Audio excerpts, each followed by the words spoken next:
Hi everyone, it's Alexis with Project Management Made Simple. In this video, I'm going to give you some considerations if you are someone who is interested in considering entering the project management profession. So project management in its essence is expectations management.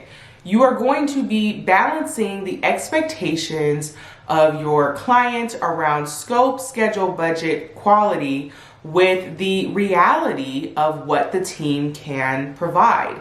And so that can be a rather tough position to be in. It requires you to be organized, to be detail-oriented, and to be a people person. And so when it comes to being a project manager and embodying these traits, what I've seen in my own experience, having been a project manager for 10 years now, is that you have to be able to balance these constraints, but also at the same time be flexible. We as project managers, if you're someone who's drawn to this profession, then you're probably a planner by nature. That's probably something that you do in your personal time as well.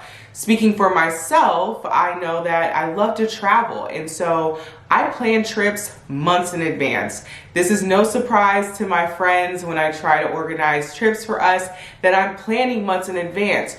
But the thing is, with planning, we can plan as much as we want. In my case, planning for travel and for trips, and also planning for projects, but things will come up along the way. And so we can do things like having a contingency plan, having a management reserve. But even with that, your test as a project manager and how successful you are going to be is going to be how you operate underneath those inevitable pressure points. And so with being a project manager and sometimes having to operate underneath these modes of stress, it is paramount that you spend a lot of time understanding what it means to monitor and control your given project. So every project is going to come with success criteria. If you've done your due diligence up front, then you will have defined with your customer, what does it mean for this project to be successful? And so that is something that throughout the life cycle of the project, especially as you get to projects that span greater than 3 months, that you will have to constantly orient both your customer as well as your team towards.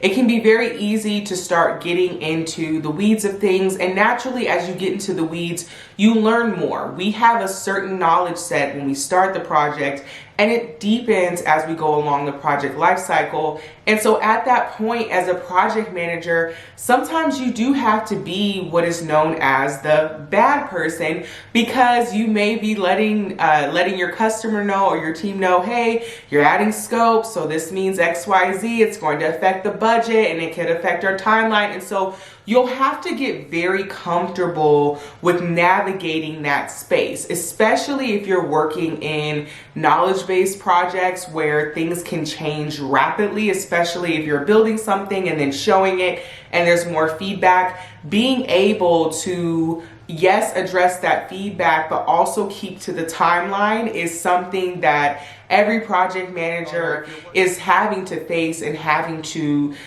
deal with. And so along those same lines, you will have to learn how to say no, which is to say yes and. So if a customer is coming to you asking for another feature, then the answer could be the first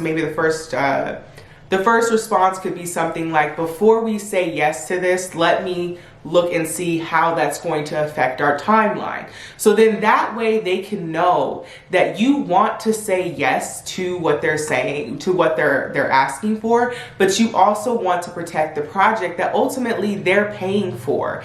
I feel like, from what I have seen in my experience, sometimes customers can get in their own way, in the sense that they'll be asking for all these things, and then when it finally comes down to it and things are delayed, they may feel taken aback and surprised. So it is important as a project manager to be as upfront as possible, to slow things down a bit sometimes, so that we can think very carefully about the decisions that are being made and the implications that they will have on the respective constraints. Project management is not for the faint of heart. It is for the type of individual who is going to be assertive, who is a people person, who is going to be able to feel comfortable or get comfortable speaking up in those tough situations where, like I mentioned, maybe everyone is excited about something, but it's going to have an impact on our project constraints. And so with that in mind, as being a project manager, I would highly advise project managers to create some sort of network with other PMs. Sometimes it can feel like we're on our own island because we are the only one on our team who is in that role. It can feel kind of hard sometimes, or you may feel like you're going crazy a little bit when you're seeing certain things come up. And so I have found that having mentors, that having peers, other project managers who are facing, and talking to them to see if they're facing the same challenges, helps to relieve me and also helps me to problem solve, because we don't know all the answers. You know, there might be various scenarios that come our way of how to deal with certain things. And that is also something to highlight, is that project management is an art form. There's no one right way to do it. There's no one right way to communicate or to manage expectations, but there are certainly ways that are best practices. And so with that, having a community of support, constantly making sure that you're taking classes to learn about project management, checking the Project Management Institute, the PMI website regularly, are going to be things that will help you in your journey to become a project manager, to become a successful project manager. I want to thank you all for watching this video. If you enjoyed it, please make sure to give this video a like, and I will talk to you all in my next video.